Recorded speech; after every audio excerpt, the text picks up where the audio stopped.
Hi everyone, Alan here, Our History, Your Story. Now, I've decided to put out some book reviews from a range of subjects and topics, which I hope you'll enjoy.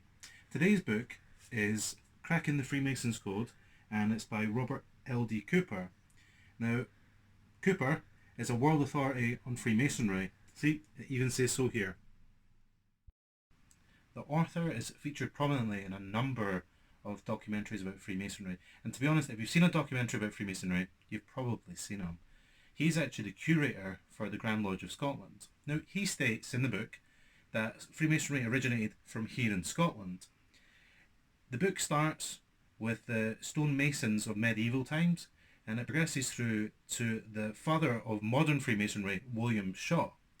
It then goes on and it covers sort of rituals and symbols about Freemasonry.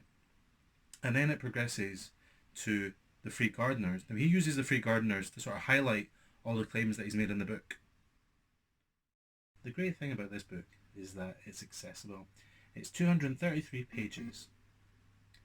Now, Cooper uses the early ritual, lodge documentation and charges to come to his conclusions. He makes short work of the fanciful notions of development of Freemasonry, but does state that Freemasonry has an exciting history all of its own. Cooper states that the most plausible explanation for the origins of Freemasonry is that of the medieval stonecutters, the trade guilds and incorporations that came with them. And there's actually documentation for this. Now, I suppose it actually makes sense because sort of groups such as the stonemasons, the people that built all these magnificent structures, cathedrals, all these things that possess knowledge of sacred geometry, would hold the building of King Solomon's temple in high esteem. The first modern Freemason, Cooper states, was William Shaw. Who was William Shaw? Well, William Shaw was King James VI's Master of Work. Now, he put together some rules and regulations for the different lodges of stonemasons. Some of the rules that he put in place meant that each lodge had to keep written records, and that's why in Scotland we have the earliest recorded lodge minutes, and that's from 1599.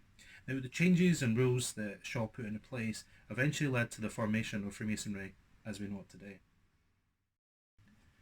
There's even mention of Masonic allegory and symbolism. Now, it's one thing to know something, but it's something completely different to experience it. You know, we've all heard it, what's it like? When people say back to you, oh, you would have had to have done it yourself, or you would have had to be there. Well, that's this. Sort of Masonic symbolism and allegory is a teaching tool to sort of bring out knowledge that can't be taught. To Cooper, Freemasonry is about friendship.